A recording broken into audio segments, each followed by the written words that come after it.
Kalyan chekish erkaklik salomatligi uchun juda zararli. Ko'pchilik sigaretga nisbatan kalyan zararsiz deb o'ylaydi. Bu esa eng katta xato.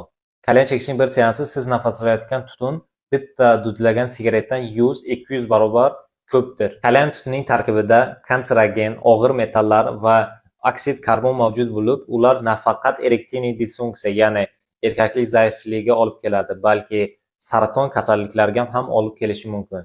Kalyanda sigaretdan ko'ra nikotin ko'proq mavjud bo'lib, u tezda o'rganib qolishga olib keladi va sizni tez-tez kalyanga xumor tutib turadi. Kalyan toksinlari erkak jinsiy olatining tomirining endoteliyasiga zarar yetkazib, uning elastikchiligini yo'qotadi. Shu sababdan erektilniy disfunksiya paydo bo'ladi, ya'ni jinsiy zaiflik. Bundan tashqari, qon tomirida ateroskleroz paydo bo'lishi va yurak kasalliklarining rivojlanishiga olib keladi. Ko'p muddatda kalyan chekib yurayotgan insonlarda testosteron kam bo'ladi. Bu erektilniy disfunksiya va libido pasayishiga olib keladi. Har qanday chekish sog'lom uchun zararli. Kalyan chekib, kalyanning zarari yo'q deb yurgan jo'ralaringizga tashlab qo'ying.